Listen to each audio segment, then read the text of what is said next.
Good afternoon, students. The next topic that we are going to see is social control. Okay, this is a very important topic. Let's see the definition first. Social control are those methods by which a society tries to influence human behavior to maintain given order. Okay, in the previous topic we studied about social order. So in social order we studied how there should be order in the society. So will there be order without control? No. Somebody has to have control over the society so that there is social control. So social control are those methods by which the society influences human behavior to maintain given order. I'll just give a simple example regarding this using coronavirus. So human beings before coronavirus were not used to wearing masks or social distancing. Okay, so the government influenced the human behavior by a order through the laws of the government so that people would wear masks. So that is social control. You are maintaining order in the society by influencing the human behavior. Okay, so that is a very good example of social control. So society, in order to exist in progress, has to have control over its members. If there is no control over the members, the society will not progress. Same way you can take the college. The college has rules and regulations. So the principal and the teachers will use their influence so that human behavior, that is the students' behavior, is changed so that there is order. If there is no control over the students, everybody will behave as they want. Then there will be no social control. Okay, so how is the social control maintained? Because just by telling people will not listen. So there are some things called coercion, social suggestion, religion. These are methods through which the influence of the government or the society is influencing the human behavior. So the religion, the government, or public opinion, or coercion we'll see in detail later. They are methods that are used to influence the human behavior and change the human behavior. Okay, sometimes even the family will exercise control. For example, your parents will tell you don't go out in the evening time after it is dark because it is not safe, or they will say don't go too fast in the bike or cycle.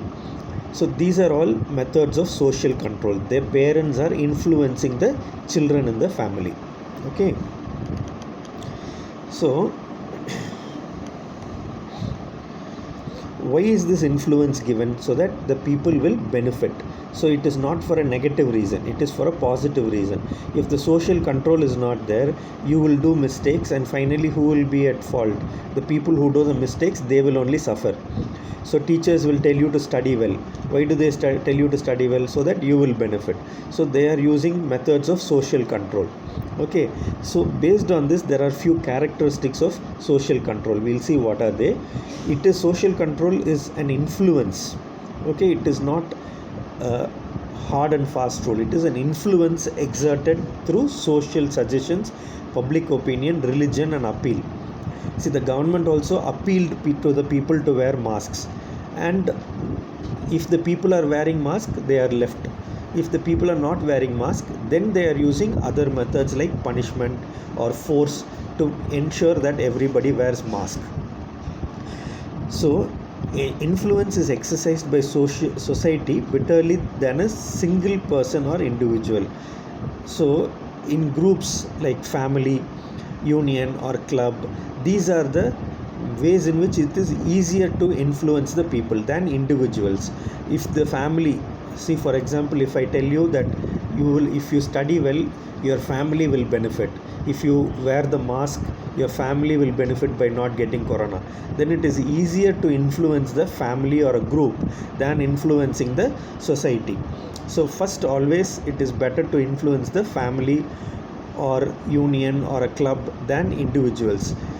Then every control as influence exercised by a specific society is for promoting the group welfare. So all the social control methods are for the welfare of the people. It is usually not for the negative aspect. Though it is a controlling method, it is for the benefit of people. So there will be specific goals at the end so that the whole group or an individual can achieve. So in class, in college, you are told to study so that you will get good job. That is the goal, ultimate goal. So as a group or as individuals, you will get jobs if you study well. So that is the way influence is given to the people. Then we have to study the nature of social control. So what is the nature of social control? It is a kind of influence. I told you it is not initially a hard and fast rule. It is firstly an influence. So influence means mild way in which people are changed, people's behavior is changed. So how will the people's behavior be changed? Again we are coming to the method, which is the public opinion, coercion, religion, morality, ideology, leadership, appeal to reason. All this we'll see in detail, so I'm just listing these things. So these are the ways in which a person can be influenced. The influence is also by the society and community at various levels. For example, for an individual as well as a family or a group, the influence can be exerted. For example, the government for coronavirus told every organization, so it is not only for individuals to wear masks, they told all the banks which are functioning, they should maintain social distancing. All the hospitals, they should follow certain rules. All the educational institutions, they should be closed. So the influence is for not only individuals but at various levels. That is family, it could be a church or a temple or a state or a club, school. So all these groups and communities are influenced. The influence is exercised for promoting welfare of the individual or group as a whole. This we have already discussed. The nature of social control. The control is mainly for the welfare of people and not for negative aspects. Then the influence of society has been there from time immemorial. That means from ancient days there has been social control. Social control is not something which started in 2000 or 19th century, but right from the ancient days, from early man civilization, the influence is there. Previously, when the kings were ruling, the kings had social control or the ministers had social control. Now the government has social control, and the social control is universal. There is no place in this world where social control is not there. Every society, every government, every country will have social control. So let us see what is the need for this social control. Why should we have this social control? The first thing, which we already told, if we have social control in college, all of you will come on time and go on time. Same way in the society, to maintain the old order, that is, your parents, they have certain things in mind which they got from their parents. Like that, every generation to generation there are certain ideas being passed. So what is that? First thing is regarding your religion, regarding your caste, regarding your marriage, regarding the way you have to behave in the family. So all these ideas are being passed on from one generation to another. So that old order is maintained in the society, and that is through social control. The next one is to establish social unity. So if we do not have social control in the society, there will be a lot of fighting between the people on the base of caste, religion, so many things, because none of us are normal people. In normal times, without any order above us, we'll always be fighting because we need certain things which other people have. So if we do not have social control, there will be fighting, stealing, this kind of behavior. So to maintain the social unity and social order, the social control is necessary. And then to regulate the individual behavior. So each person is different. Within your own classmates, some of you will want to study, some of you will want to do well for your family's sake, some of you just come because your parents have told you to join in college. So there are different kinds of people. So every person, to make sure that their behavior is in control and in normal, so to regulate the behavior, social control is necessary. So there are other needs as well. To provide social sanction. Social sanction is the way how to behave in the society. each our culture is different. If for example in our college most of you are from Tamil Nadu, but if you take CMC for example, there are people from Kerala, people from North India, people from Northeast, people from other countries. So each of them will have their own cultures. So if the cultures are different, then there will be difference in the people also, the way they behave, there will be difference. So one person can hurt the other culture very easily. For example, a vegetarian person, if in his food some non-vegetarian person puts a piece of meat, then it will hurt the culture. So to prevent all this, to make social sanction, we have social control. Then to check cultural maladjustment. For example, if you go to North India and stay there, or if you go to US and stay there, then it's difficult for you to adjust to the new situation. Same way, somebody from the United States, he comes to India, his culture is different and the way he behaves will be different. So to regulate their behavior so that they adjust to the society, there is social control. Otherwise they'll behave differently and it will cause a lot of problems in the society. Then to bring conformity in society. See, as individual people there are differences, so these differences can lead to problems. To avoid those problems and to bring unity and conformity, social control is needed. Then obedience is maintained using social control. So just like in the college, example is a college. So college is also a type of society. Here if you do not behave well, then there is punishment. So to avoid the punishment, you all behave well. So that is obedience. Whether you like it or not, you behave well. Same way, when the government tells some rules, if you have to wear helmet and it is compulsory, otherwise the police will punish you, then you wear helmet. So you obey the law. So whether you like it or not, because there is social control, you obey the law. So that is another reason for social control. And then to bring solidarity. Solidarity means unity. There are stronger groups, there are weaker groups. For example, in America, we recently hear about one black person being killed by a white person when he was arrested by the police. So the white people are traditionally the stronger group in US. So now the society is changing in the US so that all people are equal. So that is why social control is needed. So it will provide unity and solidarity between the people. So these are the reasons for which social control is needed. Now we will see the purposes of social control. Okay, this is very similar to the previous topic. So social control brings social conformity. We already saw how conformity is brought about in society. Same way, social control brings solidarity, that is unity and smooth functioning. There is a coexistence. Everybody lives together in a proper manner without any fights. So that solidarity and togetherness is brought about by social control. And it assures the continuity of the social group, so that there is no discontinuity between the people and the way they function.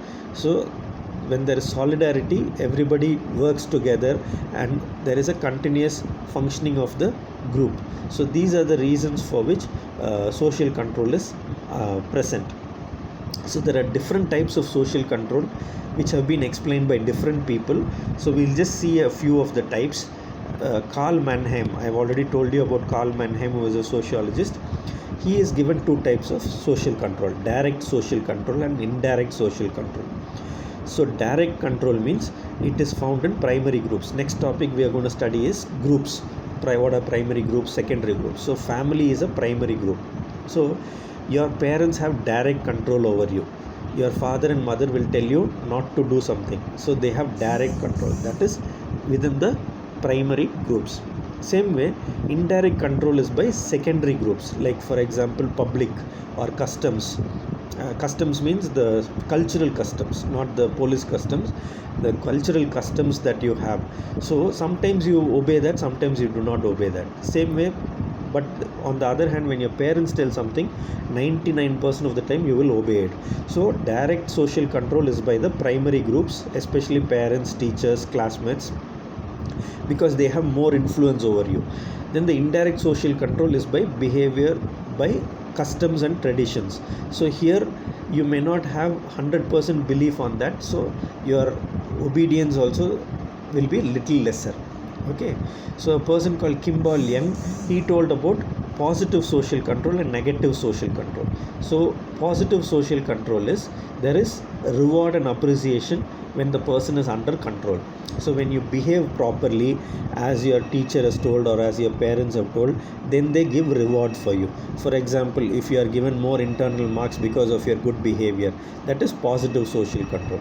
On the other hand, if you do not wear masks or if you are not doing social distancing and the police is hitting you and giving punishment, then it is called negative social control. They are controlling you by force. Then the other type is control by sanction.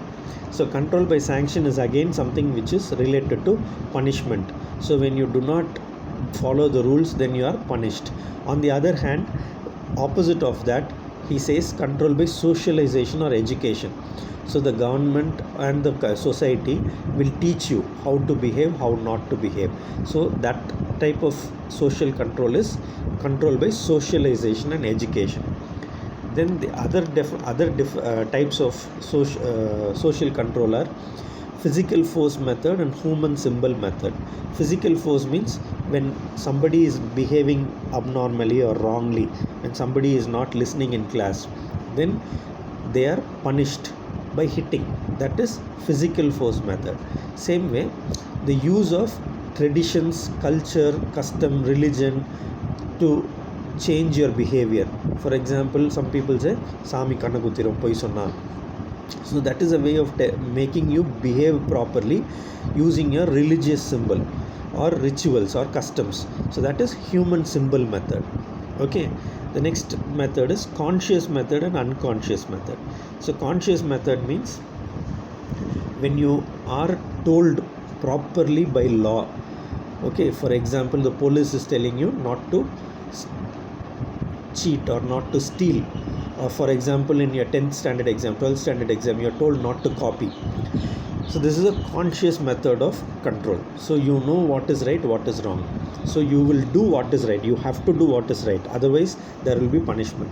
So this is conscious method. You know what is right. Every person knows what is right, what is wrong. Whereas unconscious method, there are so many traditions, religions, customs and traditional things which are there to change your behavior, but these are unconscious things. You do not know half the things. It is not very clearly written in the society. For example, you are told don't wear a particular type of dress when you go to the temple. So every temple is not like that. Some temples will allow, some temples will not allow. So that is unconscious method. It depends on one place to another, traditions, customs. It keeps changing. Religion. So for example, some churches, people put their footwear outside. Some churches, they wear the footwear inside. So these are unconscious methods of social control. Okay, so then we will see the general views about social control. One is the formal social control, then next is the informal social control. Formal social control means it is done by the government. For example, laws, rules and regulations, military, police force, administrative force. So all these are formal organizations. Educational institutions. These are all formal educational institutions and organizations. They have rules and laws which have to be followed by people in the society.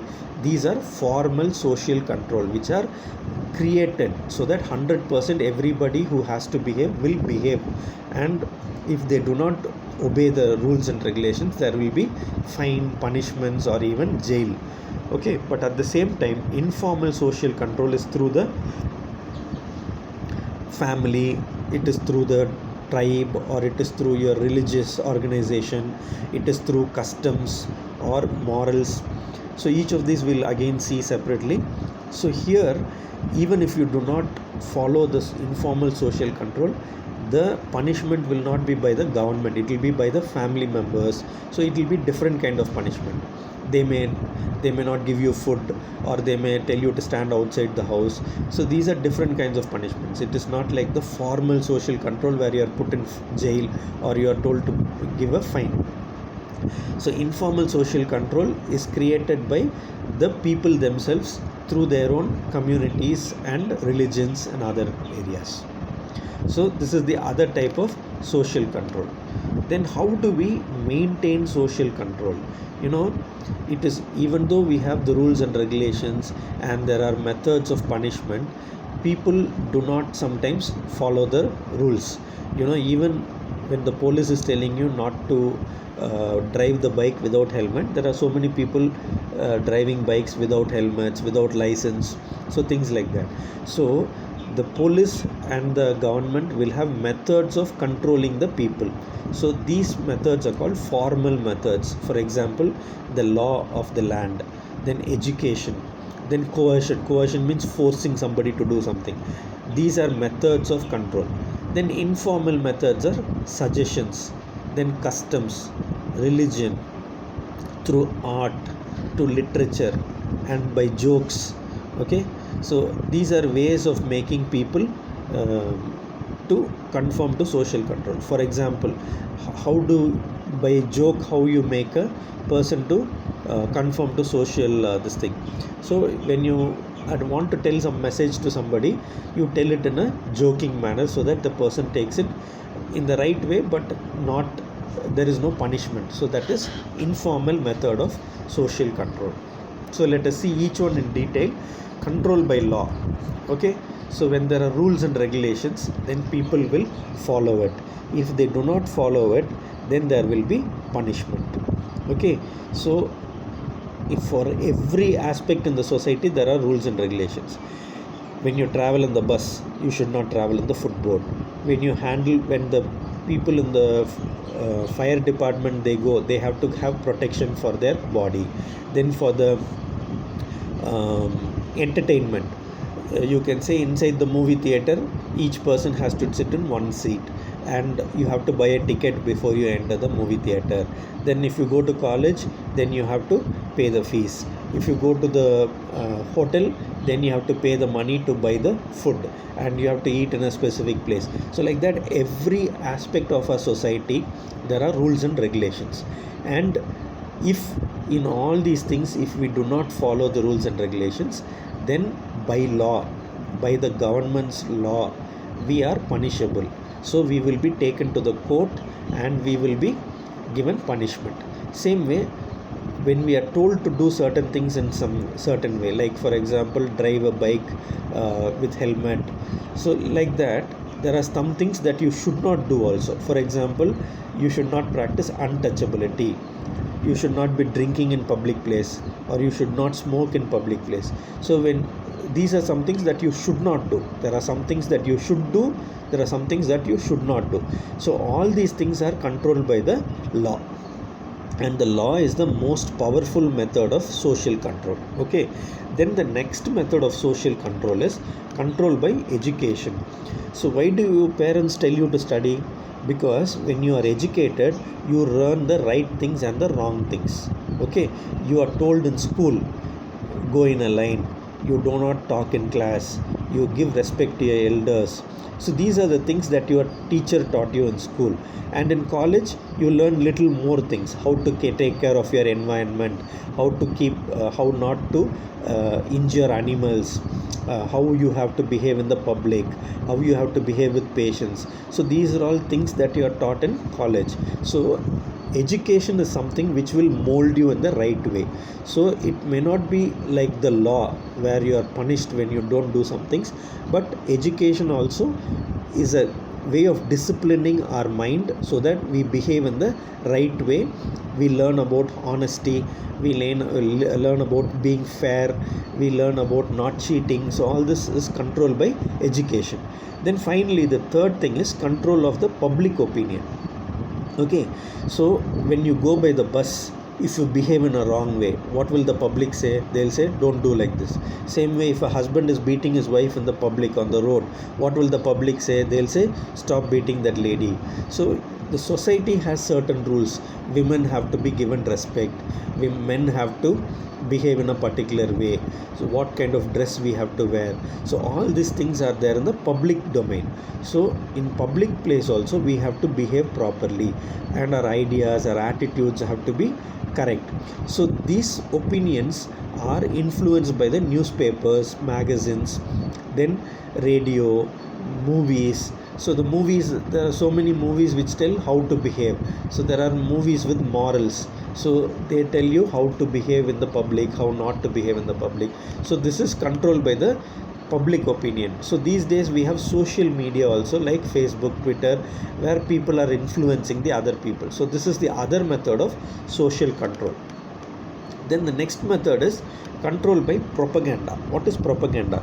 See, when suppose one of your classmates achieved something, he came first in running race, what will he do? He'll go around telling everybody in his class, see, I came first, I did this, I did that. So everybody finally will know that he came first in the running race. So going on repeating the same thing so that everybody understands and listens. So this is propaganda. Especially when you want to influence other people, you do propaganda. For example, when the government, because of coronavirus, what did they want to do? Everybody's lifestyle they wanted to change. They wanted to ensure all the people were wearing masks, all the people are wearing having social distancing, all the people are staying at home.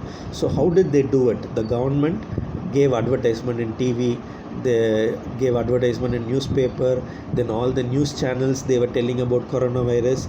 And even your cell phones, whenever you make a call to another person, there was information about the coronavirus and why you have to wear mask and how you have to behave with people who are already suffering from coronavirus. So all these methods are telling only one thing, so repeatedly telling in different ways, in different media, and everybody will start following because they understand the seriousness of it. So this is called propaganda. This is usually done during wartime. When there are two countries are fighting, each country will try to do propaganda about the other country, so negative, so that the world will think this country is right or that country is right. So that is called propaganda. And control through this method, influencing the people's behavior through this method. We already studied social control is influencing human behavior. So we can influence the human behavior by propaganda, and then it is called as social control by propaganda.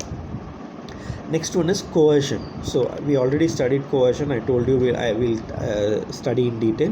What is coercion? Coercion means by force. Okay. So suppose you are doing a mistake and your father is telling, if you do it again, I'll do this to you. So that is coercion, making you to change your behavior by something like a threatening thing. Okay, so it's like by force, by threatening, you are told to do change your behavior. That is control by coercion. So for example, the government can tell the people to behave properly if they do a riot. So that is by coercion.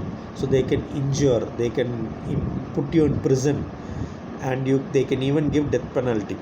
For example, in Thoothukudi, the people were protesting. So what did the government do? They started firing at the people.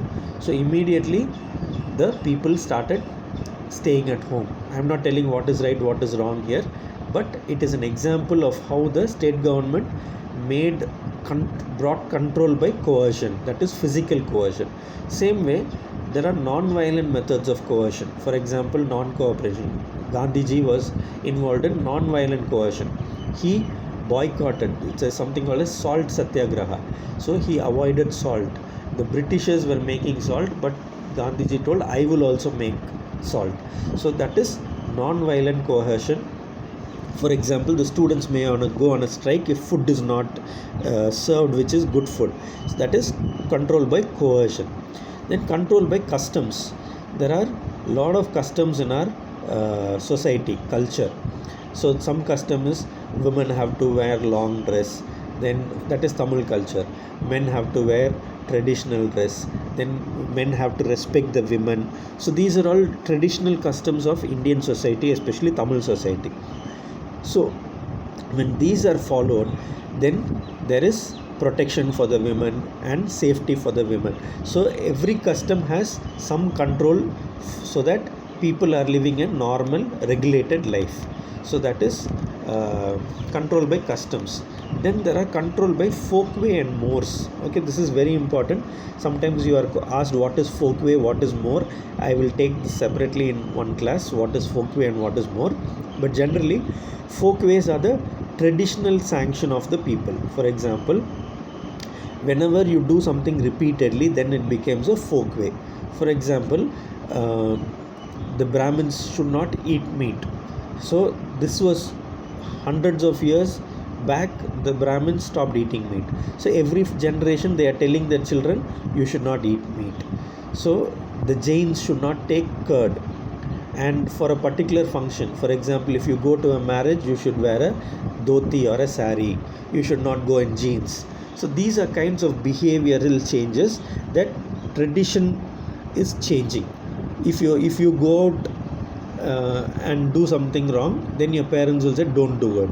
So this kind of change in behavior, or the society will tell you not to do. So that is called folkway. That is traditional sanction. Okay, so when tradition tells you to do something or not to do something, then you follow. That is called folkway. Okay, nobody has told you to eat before eating food. Nobody's told you to brush your teeth before eating food. But how many of you eat and then brush your food? Eat and then brush your teeth. Almost all of you brush your teeth first in the morning and then only eat your breakfast. Okay, so does anybody tell you every day that you have to brush your teeth before you eat? No. So this is folkway. So tradition has changed your mind so that you automatically follow certain things. That is control by folkway. Okay, control by mores. What is more? Positive more is prescribe positive behavior. Negative mores means taboos, or prescribe or prohibit some particular behavior. For example, people are told to love their country, to take care of their wife and children, to tell the truth, to be helpful to others. Okay, also we are told not to give disrespect to God. We are told not to cheat, not to steal. These are all moral things. Okay, mores can be thought of as moral things. Okay, morally what is right, morally what is wrong. Okay, in your heart. It's not something which is coming traditionally, but it's something behavioral change. So this will also control your behavior. So that is called control by mores. So control by folkway and control by mores is very important for you to understand. Then the other topics, control by religion. Religion is something that is beyond human thing. It is supernatural. Nobody knows where God is, how God came, but everybody believes in God. So when you are told about heaven, hell, next generation, right and wrong, if you do right, you will go to heaven. If you do wrong, you will go to hell, and God will punish you if you do wrong things. So these are all ways in which the religion makes you to do the correct thing in the society. So this is control by religion. Okay, so children are told you have to obey your parents, otherwise God will punish you. Or women are told you have to be faithful to men, and people are told you should not have too much of desires, you should not want to earn too much of money, everything should have limits. So these are all ways in which the religion controls the people. Then control by morality. Okay, what is right, what is wrong, that is morality. So what is evil, what is good. So this kind of controlling is called control by morality. For example, being service mindedness is correct, being truthful is correct, being kind and sacrificial is good, you should not be corrupt. So all these things are moral things. Okay, the opposite of moral is immoral. Okay, morality is good. So controlling the people's behavior by morals is called control by morality. Then control by sanctions. Okay, we already saw positive sanctions, negative sanctions, and ways of punishment. So by punishment, if you control a person's behavior, that is control by sanctions. Then other methods of controlling, for example, using fashion. There is a particular way in which people dress. You want to be unique in some way, but at the same time you want to be similar to other people. All of you will wear the same color dress? No, you want to wear different color dress, different model, but at the same time the material will be the same. So these kind of things, fashion. Then rituals, for example, every Independence Day we go to the flag hoisting, then we salute the flag, then Republic Day we celebrate it. So these are all rituals where there is an occasion and we identify that occasion along with a group of people. So this way in which our behavior is controlled is called control by rituals. So these are the ways in which the individual's behavior is influenced by the society through rituals, through fashion, through morals, through other ways. Okay, so these are the ways in which and social control actually changes the behavior of the person. Okay, so this is about social control. We'll study about social groups in the next class. Thank you.